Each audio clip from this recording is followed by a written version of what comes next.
بسم اللہ الرحمن الرحیم اللهم صل على سيدنا ومولانا محمد افضل صلواتك بعدد معلوماتك وبارك وسلم وصل عليه. بسم اللہ الرحمن الرحیم. عزیز طلباء کرام، امید ہے کہ انشاءاللہ العزیز آپ سب بخیر و عافیت ہوں گے. اللہ کے فضل و کرم سے ایک مرتبہ پھر جامع السنن الترمذی کے ابواب الاشربۃ کے سبق نمبر 37 کے ساتھ آپ کی خدمت میں حاضر ہونے کا موقع ملا، تو بڑھتے ہیں اپنے سبق کی طرف. باب ما جاء فی خلیط البصر والتمر. یہ باب ہے ان روایات کے بیان میں کہ جن میں خشک اور تر کھجور ملا کر نبیذ بنانے کا حکم ہے. وبه قال حدثنا قتيبة قال حدثنا الليث بن سعد عن عطاء بن ابي رباح عن جابر بن عبد الله رضی اللہ تعالی عنہ. ہمیں روایت کی قتیبہ نے، انہوں نے روایت کی الليث بن سعد سے، انہوں نے روایت کیا عطاء ابن ابی رواح سے، انہوں نے روایت کی جابر ابن عبداللہ رضی اللہ تعالی عنہ سے. حضرت جابر رضی اللہ تعالی عنہ ارشاد فرماتے ہیں ان رسول اللہ صلی اللہ علیہ وسلم نہا ان ينتبذ البصر والرطب جميعا، کہ آپ صلی اللہ علیہ وسلم نے خشک اور تر کھجور کو ملا کر نبیذ بنانے سے منع فرمایا ہے. ھذا حدیث حسن صحیح، یہ حدیث حسن صحیح ہے. وبه قال حدثنا سفیان بن وکیع قال حدثنا جریر عن سلیمان التیمی عن ابی نضرۃ عن ابی سعید رضی اللہ تعالی عنہ. ہمیں روایت کیا سفیان بن وکیع نے، انہوں نے روایت کی جریر سے، انہوں نے سلیمان التیمی سے، انہوں نے ابو نضرہ سے، انہوں نے حضرت ابو سعید رضی اللہ تعالی عنہ سے. ابو سعید رضی اللہ تعالی عنہ ارشاد فرماتے ہیں، یہ ابو سعید سے مراد ابو سعید خدری رضی اللہ تعالی عنہ جو جلیل القدر صحابی ہے وہی ہے. ان النبی صلی اللہ علیہ وسلم نہا عن البصر والتمر ان یخلط بینہما، کہ آپ صلی اللہ علیہ وسلم نے خشک اور تر کھجور کو ملا کر نبیذ بنانے سے منع فرمایا. ونہا عن الزبیب والتمر ان یخلط بینہما، اور آپ صلی اللہ علیہ وسلم نے انگور اور کھجور کو ملا کر نبیذ بنانے سے منع فرمایا. وَنَهَا عَنِ الْجِرَارِ أَن يُنْتَبَذَ فِيهَا، اور آپ صلی اللہ علیہ وسلم نے مٹکوں میں نبیذ بنانے سے منع فرمایا. وفي الباب عن انس وجابر وابي قتادة وابن عباس وام سلمة ومعبد بن كعب عن امه رضوان اللہ تعالی علیہم اجمعین. اس باب میں انس رضی اللہ عنہ، جابر، ابو قتادہ، عبداللہ ابن عباس، ام المؤمنین ام سلمہ رضی اللہ تعالی عنہ، معبد ابن کعب اپنی والدہ سے روایت نقل کرتے ہیں. تو ان حضرات کی روایات بھی رضوان اللہ علیہم اجمعین اس باب میں مروی ہے. ھذا حدیث حسن صحیح، یہ حدیث حسن صحیح ہے. جی عزیز طلباء کرام، یہاں پر اس باب میں یہ مسئلہ بیان ہو رہا ہے کہ اگر ایک سے زائد چیزوں کو ملا دیا جائے اور ان سے نبیذ بنایا جائے تو اس کا حکم کیا ہے. یعنی مثال کے طور پر چند چیزوں کو لے کر 2 3 4 جتنی بھی ہوں اس کو لے کر پانی میں ڈال کر نبیذ بنائی جائے تو اس نبیذ کا کیا حکم ہے، جائز ہے یا ناجائز ہے. تو اس کے بارے میں 6 اقوال ہیں. پہلا قول، کسی طرح بھی کسی بھی قسم کے کوئی بھی قسم ہو، 2 مشروب کا خلط یعنی آپس میں مکس کرنا، اس کو ایک دوسرے کے ساتھ ملانا، یہ درست نہیں ہے. حتیٰ کہ شہد اور دودھ کا خلط بھی ممنوع ہے. یہ قول محمد ابن عبداللہ اور ابن حکم مالکی سے منقول ہے، ان کی طرف اس قول کی نسبت کی جاتی ہے. دوسرا قول ہے کہ 2 چیزوں کو پانی میں ایک ساتھ ڈال کر نبیذ بنانے میں کوئی مذائقہ نہیں، مگر الگ الگ نبیذ بنا کر پھر دونوں کو مخلوط کرنا ممنوع ہے. یعنی اس قول کا مطلب یہ ہوا کہ اگر ایک ساتھ ایک ہی برتن میں دونوں کو ڈالا جائے اور اس سے جو نبیذ بنے تو وہ تو صحیح ہے، لیکن ایک سے الگ برتن میں ڈال کر پانی میں ڈالا، دوسرے کو دوسرے برتن کے پانی میں ڈالا، پھر جب اس دونوں سے نبیذ الگ الگ برتنوں میں بنی پھر دونوں کو مکس کیا، تو یہ ممنوع ہے، پہلے والا وہ صحیح ہے۔ یہ قول داؤد ظاہری کا ہے۔ تیسرا قول جمہور فقہا، شوافی، حنابلہ اور بعض مالکی رحمہم اللہ سے اور محدثین بھی کچھ ان کے ساتھ ہے۔ یہ حضرات فرماتے ہیں کہ دو چیزوں کو ملا کر نبیذ بنانا ممنوع ہے اور یہ بکراہت تحریم ہے، یعنی اس میں جو کراہت ہے وہ تحریم والی ہے۔ چوتھا قول ممنوع ہے بکراہت تنزیہیہ، یعنی دو چیزوں کو، دو سے زیادہ چیزوں کو ملانا یہ مکروہ ہے لیکن کراہت تنزیہی کے ساتھ۔ علامہ نووی رحمۃ اللہ علیہ نے جمہور، جبکہ قرطبی رحمہ اللہ نے امام مالک اور صاحب مغنی نے امام احمد رحمۃ اللہ علیہ کا مذہب ہوا صحیح انشاءاللہ کہہ کر یہ نقل کیا ہے۔ تو گویا کہ امام نووی کے نزدیک یہ جمہور کا قول ہے، جبکہ امام قرطبی نے امام مالک اور صاحب مغنی نے امام احمد ابن حنبل کا صحیح قول یہی ذکر کیا ہے۔ وعلیٰ کل حال پانچواں نمبر قول اس میں سے یہ ہے کہ آپ صلی اللہ علیہ وسلم کا خلید سے منع فرمانا، یہ ان 5 چیزوں میں منحصر ہے۔ 5 اشیاء کون کون سی ہے؟ گیہوں، جو، تمر، زبیب اور شہد، ان 5 میں مخصوص ہے، یعنی ان میں آپس میں خلط کر کے نبیذ نہیں بنائی جا سکتی۔ اور چھٹا قول اس میں یہ ہے کہ مختلف اشیاء سے مطلقاً نبیذ بنانے میں کوئی مذائقہ نہیں، یہ ہمارے احناف رحمہم اللہ کا مسلک ہے۔ اب آتے ہیں دلائل کی طرف۔ تو جو حضرات بالکل حرمت کے قائل ہے یا جو حضرات کراہت کے قائل ہے، تو ان حضرات کا جو استدلالات ہیں، ان حضرات کے استدلالات وہ اپنے لیے مختلف روایات پیش کرتے ہیں۔ پہلی دلیل تو روایت الباب ہو گئی، دوسری اسی باب میں جو نیچے وفی الباب کے ساتھ اشارہ کیا گیا ہے، اس باب میں ابو قتادہ رضی اللہ تعالی عنہ کی روایت بھی ان کے لیے دلیل بن رہی ہے۔ تیسری دلیل حضرت ابو ہریرہ رضی اللہ تعالی عنہ کی حدیث ہے۔ ابو ہریرہ رضی اللہ تعالی عنہ کی جو روایت ہے مسلم شریف میں وہ ذکر ہے کہ آپ صلی اللہ علیہ وسلم نے، ابو ہریرہ رضی اللہ عنہ نقل کرتے ہیں، نہا رسول اللہ صلی اللہ علیہ وسلم عن الزبیب والتمر والبصر والتمر وقال ينبذ كل واحدة منهما على حده،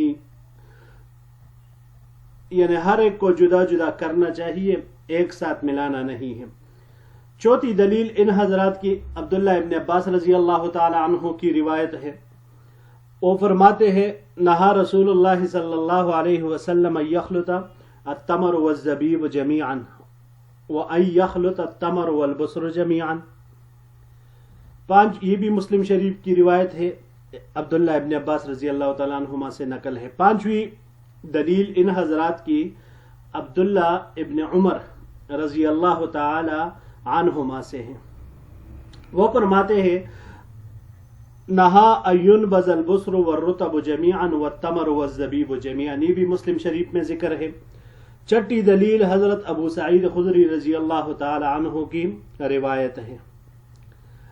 ان کی روایت فرماتے ہیں نہانا رسول اللہ صلی اللہ علیہ وسلم ان يخلط ببصر بتمر وزبیبا بتمر او زبیبا ببصر وقال من شرب منکم النبیذ فلیشربه زبیبا فردا او تمر فردا او بصرا فردا، اخرجہ مسلم۔ یہ بھی مسلم شریف کی روایت ہے، مسلم شریف میں اس کو ذکر کیا گیا ہے۔ وعلیٰ کل حال تو ان تمام روایت سے قائلین حرمت اور کراہت والے وہ تمام حضرات ان دلائل سے، وہ احادیث مبارکہ سے استدلال کرتے ہوئے فرماتے ہیں کہ ان سے صراحتاً نہیں معلوم ہوتی ہے، جو کہ حرمت پر قائلین حرمت اس سے حرمت لیتے ہیں اور کراہت والے اس سے کراہت مراد لیتے ہیں۔ اب آتے ہیں احناف کے دلائل کی طرف۔ تو احناف کی سب سے پہلی دلیل حضرت عائشہ صدیقہ رضی اللہ تعالی عنہا کی روایت ہے جو کہ ابو داود میں ذکر ہے۔ حضرت عائشہ رضی اللہ تعالی عنہا فرماتی ہے کہ ہم حضور صلی اللہ علیہ وسلم کے لیے نبیذ بناتے تھے تو اس میں زبیب اور تمر ڈالتے تھے، یا تمر پہلے ڈالتے تھے پھر بعد اس میں ساتھ میں اس کے وہ زبیب ڈالتے تھے، مطلب ایک ہی بات وہ آ رہی ہے، آگے پیچھے کرنے سے وہ آتا ہے۔ اچھا، دوسری دلیل ان کی صفیہ بنت عفیہ کی روایت ہے، یہ بھی حضرت عائشہ رضی اللہ تعالیٰ عنہ کے متعلق ہے کہ وہ فرماتی ہے کہ میں کچھ عورتوں کے ساتھ جو کہ بنو عبد القیس سے تھی، حضرت عائشہ رضی اللہ تعالیٰ عنہ کی خدمت میں حاضر ہوئی، فسألنا عن التمر والزبیب فقالت كنت آخذ قبضة من تمر وقبضة من زبیب، کہ میں آپ صلی اللہ علیہ وسلم کے لیے جب بناتی تو ایک مٹھی تمر کی لیتی، کھجور کی، اور ایک مٹھی وہ کشمش کی لیتی، تو اس میں سے وہ ڈال کر بناتی۔ تیسری دلیل، یہ دوسری روایت جو حضرت عائشہ رضی اللہ تعالیٰ عنہ سے پوچھا حضرت صفیہ رضی اللہ تعالیٰ عنہ نے، یہ بھی ابو داود شریف میں ذکر ہے۔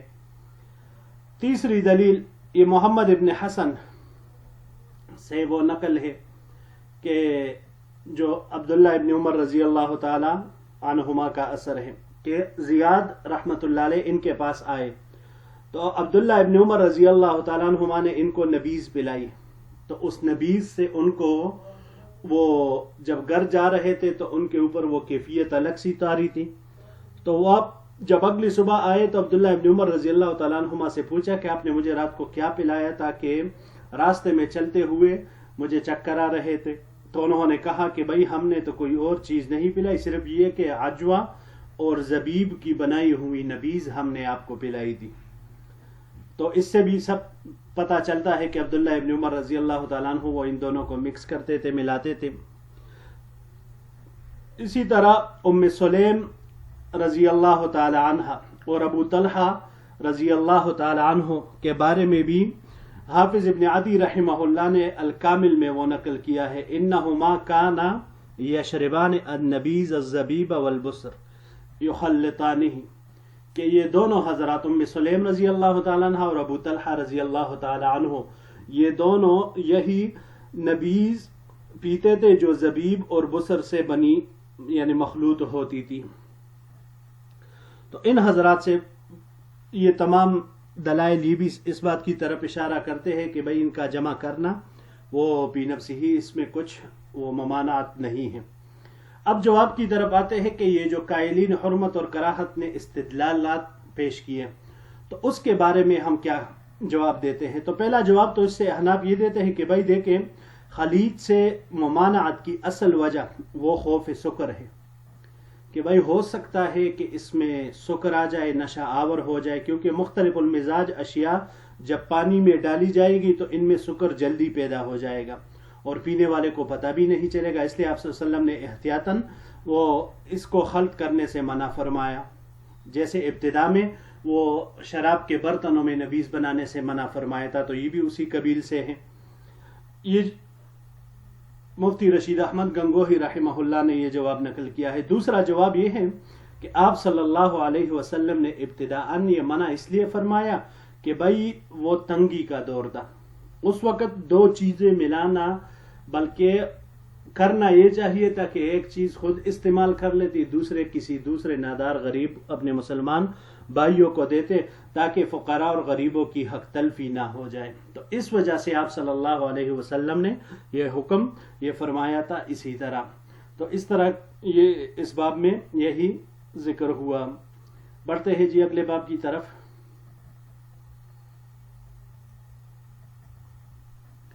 باب ما جاء فی کراہیت الشرب فی آنیۃ الذہب والفضۃ، سونے چاندی کے برتنوں کے میں پینا مکروہ ہے، یہ باب اس بیان میں ہے۔ وبه قال حدثنا بندار قال حدثنا محمد بن جعفر قال حدثنا شعبة عن الحكم قال سمعت ابن ابي ليلى يحدث ان حذيفة استسقى فأتاه انسان بإناء من فضة فرماه به وقال، ہمیں روایت کی بندار نے، انہوں نے روایت کی محمد بن جعفر سے، انہوں نے شعبہ سے، انہوں نے حکم سے، یہ فرماتے ہیں کہ میں نے ابن ابی لیلہ سے سنا کہ وہ بیان کر رہے تھے کہ حضرت حذیفہ رضی اللہ تعالیٰ عنہ نے پانی طلب کیا تو آپ رضی اللہ تعالیٰ عنہ کے پاس چاندی کے برتن میں پانی لایا گیا تو حذیفہ رضی اللہ تعالیٰ عنہ نے اس کو پھینک دیا. وقال، اور ارشاد فرمایا، انی کنت قد نہیتہ فابا ان ینتہی، کہ میں اس سے منع کیا گیا تھا مگر اس نے نہیں مانا. ان رسول اللہ صلی اللہ علیہ وسلم نہا عن الشرب فی آنیت الذہب والفضة ولبس الحریر والدیباج، بے شک حضور نبی کریم صلی اللہ علیہ وسلم نے سونے چاندی کے برتنوں میں پانی پینے سے، اسی طرح ریشم اور دیباج کے استعمال سے منع فرمایا. وقال، اور ارشاد فرمایا، ہی لہم فی الدنیا ولکم فی الآخرہ، کہ یہ کفار کے لیے دنیا میں ہیں اور تمہارے لیے آخرت میں ہیں. وفی الباب عن ام سلمۃ والبراء وعائشۃ رضوان اللہ علیہم اجمعین، اس باب میں حضرت ام المؤمنین ام سلمہ، ام عائشہ صدیقہ رضی اللہ تعالیٰ عنہ اور حضرت برا رضی اللہ تعالیٰ عنہ سے روایات ثابت ہے. ھذا حدیث حسن صحیح، یہ روایت حسن صحیح ہے. سونے چاندی کے برتن، تو یہ بات یاد رکھ کہ پہلے بھی ہم نے پڑھا تھا شراب کے مٹکوں میں کہ برتن کسی چیز کو نہ وہ حلال کرتا ہے اور نہ حرام کرتا ہے، لیکن انسان کو اتنا عیاش نہیں ہونا چاہیے کہ سونے یا چاندی کے برتن بنائے، کیونکہ برتن جس چیز کا بھی ہو انسان اسے کاتا تو نہیں، اس میں کانا کاتا ہے. اب چاہے وہ مٹی سے بنا ہوا برتن ہو، چاہے وہ سٹیل کا ہو، پلاسٹک کا ہو یا سونے کا ہو، اس میں کوئی کمال نہیں آتا، کیونکہ جو چیز کھائی جاتی ہے مقصود وہی ہوتے ہیں. تو اسلام یہ تعلیمات میں سے ہے بنیادی کہ اسراف اور تبذیر سے بچنا چاہیے، تعیش اتنی حد تک انسان نہ کرے کہ وہ پھر زوال اور تباہی کا باعث بن جائے. پھر دوسرا یہ کہ سونا چاندی اصل میں یہ اقتصادی اعتبار سے بہت اہمیت رکھتے ہیں، کیونکہ سونا چاندی یہ جب گردش میں رہتے ہیں، مطلب اس کا استعمال ہوتا ہے اور یہ آگے چلتے ہیں، اس کی دولت گردش میں ہو تو معاشرے میں کبھی بھی وہ بحران پیدا نہیں ہو سکے گا، استحصال بھی نہیں ہوگا. لہٰذا اب اگر سونے چاندی کے برتن بنائے جائیں گے تو پھر سونا کس طرح سے مارکیٹ میں چلے گا یا گردش کرے گا، تو پھر وہ نظام سارا ڈے جائے گا. بنیادی چیز وہ جو ہے نا سادگی ہے، سادگی. اسلام سادگی کا درس دیتا ہے، جبکہ مادہ پرست تہذیب والے ان کا خلاصہ ہی یہی ہے کہ بھائی انسان کو سونے چاندی، تکلفات، آسائشات، ان چیزوں میں وہ اس طرح مبتلا کرو کہ وہ سادگی ہی کو بھول جائے، اور پھر یہ آسائشات، تکلفات، یہ اپنے اوپر جتنے رسم و رواج وہ لاگو کر چکا ہوتا ہے وہ اس کے لیے مصیبت اور عذاب بن جاتے ہیں. حضور نبی کریم صلی اللہ علیہ وسلم نے جو سبق ہمیں دیا وہ یہی ہے کہ بھئی سادگی میں زندگی ہے. آپ صلی اللہ علیہ وسلم کی سیرت طیبہ ہم پڑھے، صحابہ کرام رضوان اللہ علیہم اجمعین کی زندگی کا ہم مطالعہ کریں تو ہمیں یہی چیز بنیادی طور پر نظر آتی ہے. صحابہ کرام میں سے حضرت ابو ذر غفاری رضی اللہ تعالی عنہ صحابہ کرام کے ساتھ جھگڑا کرتے تھے جب مال غنیمتوں میں ان کے پاس بہت زیادہ مال آنے لگے کہ بھائی مالوں کو جمع نہ کرو، اللہ کے راستے میں اس کو لگاؤ، اس سے کوٹیاں نہ بناؤ، اس سے گھریں تعمیر نہ کرو پکی پکی. حضرت عمر رضی اللہ تعالیٰ عنہ روتے تھے کہ اللہ تو نے ہم پر دنیا کی فراوانی کر دی ہے، کہیں ایسا نہ ہو کہ یہ ہمارے اعمال کا بدلہ ہمیں دنیا میں ملے. تو سادگی یہ انسان کے دنیا اور آخرت دونوں کی کامیابی کی ایک کنجی اور ایک کڑی ہوتی ہے. تو اس وجہ سے آپ صلی اللہ علیہ وسلم نے اس سے منع فرمایا. دوسرا یہ ہے کہ یہ متکبرین کا طریقہ ہوگا جو اس طرح کے کام کریں گے کہ سونے اور چاندی کے برتنوں میں کھانا پینا ہوگا، تو اس سے یہ ان کے وہ تکبر کی ایک جھلک دکھائی دے گی. جی عزیز طلباء کرام، یہی تک ہمارا آج کا سبق تھا. انشاءاللہ العزیز اگلے درس کے ساتھ ایک نئے باب کے ساتھ پھر آپ کی خدمت میں حاضر ہوں گے. السلام علیکم ورحمۃ اللہ وبرکاتہ.